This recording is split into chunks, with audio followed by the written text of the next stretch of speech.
VIVO Y77 5G কিছুদিন আগেই launch হয়েছে। এই স্মার্টফোনটিতে 6.64 ইঞ্চির 120 হার্জের একটি IPS LCD প্যানেল থাকছে, MediaTek Dimensity 930 মতন একটি প্রসেসর এবং ব্যাকে dual camera setup and many mode. So guys, আজকের ভিডিওতে আমরা VIVO Y77 5G স্মার্টফোনটির আনবক্সিং ও ফার্স্ট ইমপ্রেশন সম্পর্কে জানবো। সো হ্যালো গাইস, কেমন আছেন সবাই? আশা করি যে যেখানে আছেন অনেক ভালো আছেন। Welcome to online take pro Bangla. So guys, ভিডিওটি শুরু করার আগে যে কথাটি না বললেই না, আপনি যদি অনলাইন টেক প্রো বাংলা এই চ্যানেলে এখনো নতুন হয়ে থাকেন তাহলে প্লিজ সাবস্ক্রাইব করে হয়ে যাবেন এই চ্যানেলের ফ্যামিলি মেম্বার এবং পাশে থাকা বেল আইকনটি অল করে দেবেন। তো গাইস, প্রথমে যদি আনবক্সিং নিয়ে কথা বলি তাহলে দেখতে পাচ্ছেন হোয়াইট এক্সা বক্স এবং বক্সটি লিডটি ওপেন করার সাথে সাথে আমরা প্রথমে স্মার্টফোনটি পেয়ে যাব। দেন এটা এখন আপাতত সাইটে রাখি। দেন থাকছে এটার ইউজার ম্যানুয়াল, দেন একটি ট্রান্সপারেন্ট কেস পাবেন, দেন থাকছে একটি অ্যাডাপ্টার, দেন থাকছে একটি টাইপ এ টু টাইপ সি কেবল এবং সবশেষে থাকছে সিম ইজেক্টর টুল। এই স্মার্টফোনটি থিকনেস করা হয়েছে 8.6 মিলিমিটার এবং ওজন করা হয়েছে 194 গ্রাম। থিকনেস এবং ওজন অনুযায়ী স্মার্টফোনটি ভারী বলতে পারেন। সো গাইস, এবার কথা বলা যাক এই স্মার্টফোনটির ডিজাইন এবং বিল্ড নিয়ে। এই স্মার্টফোনটির পিছনে টেক্সচার টাইপের ডিজাইন ইউজ করেছে উইথ ম্যাট ফিনিশ, তাই এতে ফিঙ্গারপ্রিন্ট পড়ার সম্ভাবনা তেমন নেই।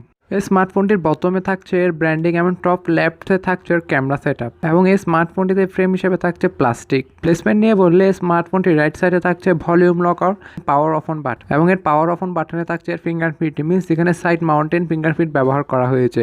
আর এর উপরের দিকে আসলে আপনারা পাবেন সেকেন্ডারি নয়েজ ক্যালকুলেশন মাইক এবং ডিউল সিম ট্রে স্লট। নিচের দিকে আসলে আপনারা পাবেন 3.5mm headphone jack, microphone, type C port, যেখানে টাইপ সি 2.0 ইউজ করেছে, থাকছে বটম ফাইনিং স্পিকার। প্লে নিয়ে বললে স্মার্টফোনটিতে ডিসপ্লে হিসেবে থাকছে 6.64 ইঞ্চি 120 হার্জের ফুল এইচডি প্লাস একটি IPS LCD প্যানেল, যার রেগুলেশন হচ্ছে 1080x1388 পিক্সেল এবং এতে আরও থাকছে 395 PPI ডেন্সিটি এবং ডিসপ্লেটির এক্সপেক্ট রেশিও হচ্ছে 20.9 এবং ডিসপ্লেতে আরও থাকছে 85.8% screen to body ratio. Overall বললে খুব ভালো একটি ডিসপ্লে প্রোভাইড করেছে, বাট আমার মনে হয় এখানে IPS না দিয়ে এখানে অ্যামোলেড দেওয়া উচিত ছিল। ক্যামেরা নিয়ে বললে স্মার্টফোনটির ব্যাকে ডিউল ক্যামেরা সেটআপ থাকে, যার প্রাইমারিতে থাকছে 15 মেগাপিক্সেলের একটি ওয়াইড সেন্সর যার অ্যাপারচার f1.8 এবং সেকেন্ডারিতে আসলে আপনি 2 মেগাপিক্সেলের একটি ম্যাক্রো পাবেন যার অ্যাপারচার 2.4।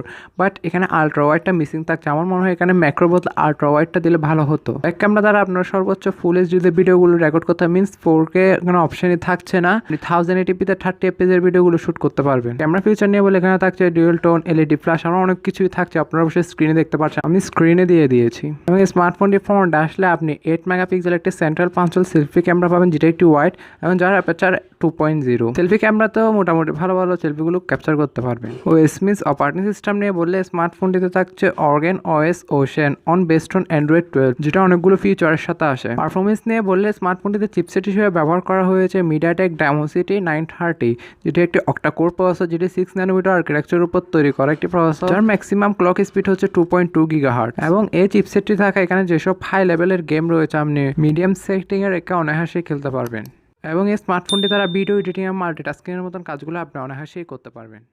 এটা নিয়ে বললে স্মার্টফোনটিকে ব্যাকআপ করার জন্য থাকছে 4500 mAh এর একটি ব্যাটারি, যেটা এভারেজ ইউজে আপনি একদিন মতন ব্যাকআপ পাবেন। আর বক্সে প্রোভাইড করেছে কিন্তু 80 ওয়াটের ফাস্ট চার্জার, যেটা সাধারণত এই প্রাইস রেঞ্জে কিন্তু কম মোবাইলে অফার করে থাকে এবং এই চার্জারটি দ্বারা আপনি 10 মিনিটে 0 to 50% এবং 25 মিনিটে 0 to 100% চার্জ করে নিতে পারবেন। সেন্সর নিয়ে বললে এখানে প্রয়োজনীয় এসেন্সিয়াল সব রকমই সেন্সরও থাকছে, যেমন light sensor, gyroscope, compass, accelerometer, proximity etcetera.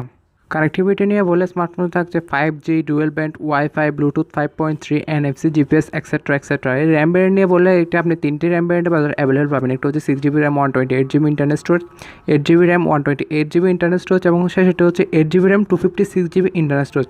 এখানে র্যাম টাইপ হিসেবে থাকছে LPDDR4S এবং স্টোরেজ টাইপ হিসেবে থাকছে UFS 2.2 এবং এটি আপনি বাজারে 3টি কালারে অ্যাভেলেবল পাবেন। একটি হচ্ছে ব্ল্যাক, ব্লু, সিলভার, যেটা গ্রেডিয়েন্ট ফিনিশের সাথে আসে। আর এর প্রাইস এবং লঞ্চিং ডেট সম্পর্কে বললে প্রাইস এবং লঞ্চিং ডেটটি বলার আগে যে কথাটি না বললে, আপনি যদি এখনও অনলাইন টেক প্রো বাংলা এই চ্যানেল নতুন হয়ে থাকেন তাহলে please online take pro Bangla এই চ্যানেলটি সাবস্ক্রাইব করে হয়ে যাবেন এই চ্যানেলের ফ্যামিলি মেম্বার এবং পাশে থাকা বেল আইকনটি অল করে দেবেন। সো গাইস, ইন্ডিয়াতে এটির বেস্ট ভেরিয়েন্টের প্রাইস রাখা হতে পারে 18 থেকে 20,000 রুপির কাছাকাছি, আর ইন্ডিয়াতে এটা আগস্টের শেষের দিকে লঞ্চ হওয়ার পসিবিলিটিস রয়েছে, আর বাংলাদেশে এটা সেপ্টেম্বর অথবা অক্টোবর মাসের মধ্যে আমরা দেখতে পাবো এই স্মার্টফোনটি এবং এটি বাংলাদেশের বেস্ট ভেরিয়েন্টের প্রাইস রাখা হতে পারে অলমোস্ট 25 থেকে 30,000 টাকার কাছাকাছি, দাম কম বেশিও হতে পারে। সো গাইস এই স্মার্টফোনটি যেটা আমার সবথেকে বেশি ভালো লেগেছে এটা হচ্ছে চার্জিং স্পিড। এখানে 80 ওয়াটের একটি ফাস্ট চার্জার প্রোভাইড করেছে।